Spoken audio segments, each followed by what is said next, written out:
अस्सलाम वालेकुम नाजरीन, अवामी तनाज़ुर के नए व्लॉग के साथ मैं हूं खालिद भट्टी। उम्मीद है आप सब खैरियत से होंगे और महंगाई का जो तूफ़ान मुल्क में आया हुआ है उससे नाबर्द अज़मा होने की कोशिश कर रहे होंगे। और महंगाई है कि वो थमने में नहीं आ रही है, रोज़ बरोज़ अशिया ज़रूरिया जो हैं उनकी कीमतों में मुसलसल जो है इजाफे का रुझान वो जारी है। और इन हालात में आम आदमी की ज़िंदगी पाकिस्तान में बहुत मुश्किल हो गई है और उसकी जो मुश्किलात हैं उसके अंदर रोज़ बरोज़ इजाफ़ा होता जा रहा है।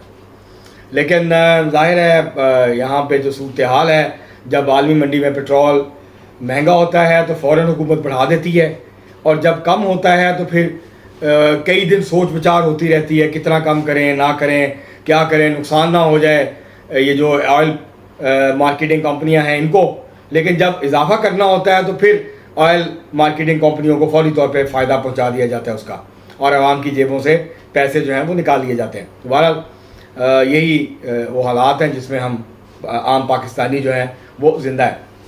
आज हम ये जो हमारा व्लॉग है इसमें हम आज़ाद जम्मू कश्मीर के दो हलकों की बात करेंगे। ये महाजरीन की नशिस्तें हैं, वैली 1 और वैली 2, LA-40 वादी 1 और LA-41 वैली 2।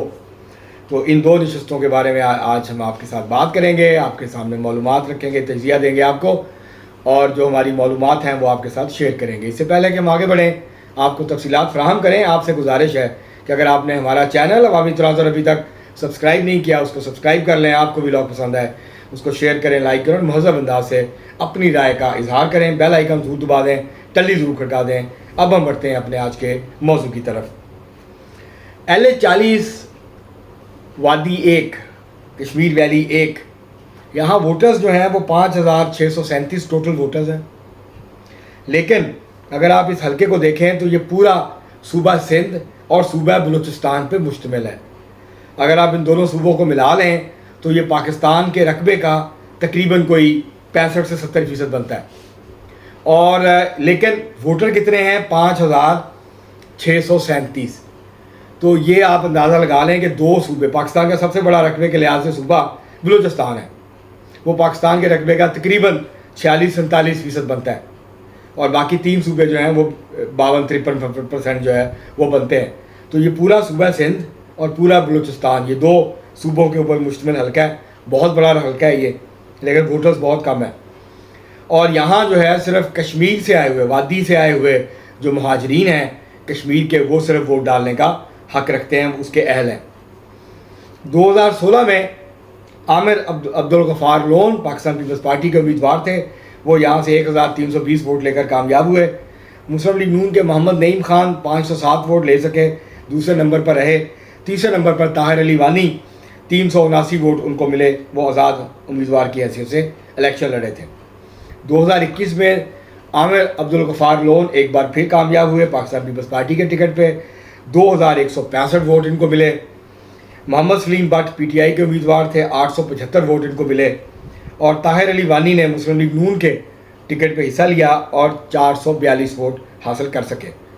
ये हल्का पाकिस्तान पीपल्स पार्टी का मजबूत हल्का है और काफ़ी अरसे से पाकिस्तान पीपल्स पार्टी के उम्मीदवार यहाँ से जीतते आ रहे हैं। और इस वक्त भी क्योंकि सिंध में और बलूचिस्तान में दोनों जगह पाकिस्तान पीपल्स पार्टी की हुकूमत है, तो पाकिस्तान पीपल्स पार्टी की एक दफ़ा फिर ये सीट जीतने के इम्कानात रोशन हैं, बहुत वाज़े हैं कि पाकिस्तान पीपल्स पार्टी एक दफ़ा फिर एक अच्छी बरतरी के साथ ये नशिस्त जीत जाएगी। पाकिस्तान पीपल्स पार्टी ने एक दफ़ा फिर आमिर अब्दुल गफ़ार लोन को टिकट जारी किया है। पाकिस्तान मुस्लिम लीग नून ने अपने 2016 के जो उम्मीदवार थे वो वापस ले आए हैं उनको। मोहम्मद नईम खान मुस्लिम लीग नून के टिकट पे इलेक्शन लड़ रहे हैं। सलीम बट जो PTI में थे अब वो इस्तेहकाम पाकिस्तान पार्टी के टिकट पर मैदान में हैं। यहाँ PTI ने क्योंकि बाइकआउट किया है तो PTI का कोई उम्मीदवार नहीं है। अलबत्ता यहाँ पे जो है आज़ाद उम्मीदवार कुछ हैं जो शायद कुछ वोट लेने में कामयाब हो जाएं। तो ये हल्का, जैसे मैंने आपको बताया कि ये पाकिस्तान पीपल्स पार्टी का अच्छा खासा मजबूत गढ़ है, और पाकिस्तान पीपल्स पार्टी भी यहाँ इस वक्त भी यहाँ पर एक मजबूत पोजीशन में नज़र आती है। अगर हम बात करें LA-41 वादी 2, यहाँ 5,050 वोटर्स हैं टोटल, और ये लाहौर डिवीज़न के ऊपर मुश्तमिल हल्का है। लाहौर डिवीज़न में लाहौर है, शेखुपुरा है, कसूर है, उकाड़ा है, तो ये लाहौर डिवीज़न है और ज़िला लाहौर है। اس کے اوپر مشتمل یہ حلقہ ہے. یہاں پر جو آباد کشمیری مہاجرین جو کہ وادی کشمیر سے ہجرت کر کے یہاں آئے وہ ووٹ ڈالنے کے اہل ہیں. 5050 ٹوٹل یہاں پہ ووٹ ہے. یہ جو حلقہ ہے یہ دیوان غلام محی الدین مسلسل کئی دہائیوں سے یہاں سے الیکشن جیتتے چلے آ رہے ہیں. وہ بہت قریبی ساتھی رہے ہیں بیرسٹر سلطان محمود چودھری مرحوم کے, جو کہ آزاد کشمیر کے وزیر اعظم بھی رہے, صدر بھی رہے. جب وہ پیپلز پارٹی میں تھے یہ بھی پیپلز پارٹی میں تھے. جب بیرسٹر سلطان محمود نے اپنی پارٹی بنائی تو یہ ان کے ساتھ ان کی پارٹی میں چلے گئے تھے. اس کے بعد پھر یہ واپس پیپلز پارٹی میں آئے تو دیوان محی الدین بھی واپس پیپلز پارٹی میں آ گئے. جب بیرسٹر سلطان محمود چودھری مرحوم جو ہیں وہ پی ٹی آئی میں گئے تو دیوان غلام محی الدین بھی پی ٹی آئی میں چلے گئے. لیکن یہ ناقابل شکست امیدوار ہیں اس حلقے سے. یہ یہاں پر کوئی الیکشن ہارے نہیں ہیں. جتنے الیکشن انہوں نے کشمیر اسمبلی کے لڑے ہیں وہ یہ جیتے ہیں.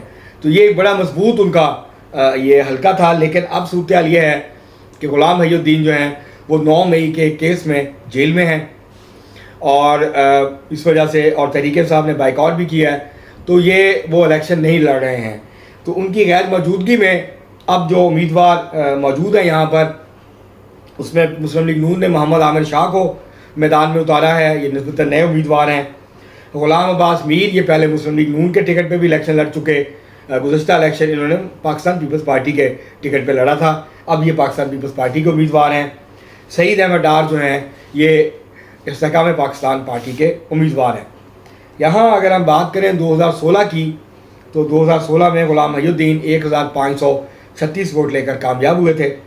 غلام عباس میر مسلم لیگ نون کے ٹکٹ پہ لڑے تھے, 909 ووٹ ان کو ملے تھے. عمر شریف بخاری یہ پاکستان پیپلز پارٹی کے ٹکٹ پہ الیکشن لڑے تھے, 85 ووٹ ان کو اس حلقے سے ملے تھے. 2021 میں دیوان غلام محی الدین پی ٹی آئی کے ٹکٹ پہ لڑے, 2326 ووٹ انہوں نے حاصل کیے اور جیت گئے. محمد اکرام بٹ مسلم لیگ نون کے امیدوار تھے, 741 ووٹ ان کو ملے. اس طرح تقریباً کوئی 1600 ووٹوں کی لیڈ سے دیوان غلام محی الدین نے اس حلقے میں کامیابی سمیٹی تھی. اور شبیر عباس میر جو ہیں پاکستان پیپلز پارٹی کے امیدوار تھے, 166 ووٹ ان کو ملے تھے. تو یہاں مقابلہ دیوان غلام محی الدین کی موجودگی میں غیر موجودگی میں مسلم لیگ نون اور پیپلز پارٹی کے درمیان اور آئی پی پی کے درمیان جو ہے وہ ہوگا. لیکن کیونکہ دیوان غلام محی الدین میدان میں نہیں ہیں تو اس لیے یہاں اب مسلم لیگ نون کا چانس بنے گا کہ وہ یہ پہلی دفعہ بڑے عرصے کے بعد یہ نشست یہاں سے جیت سکے. کیونکہ جب سے مسلم لیگ نون بنی ہے آزاد جموں کشمیر میں 2010 میں, اس کے بعد سے یہ نشست ان کے ہاتھ نہیں آ سکی.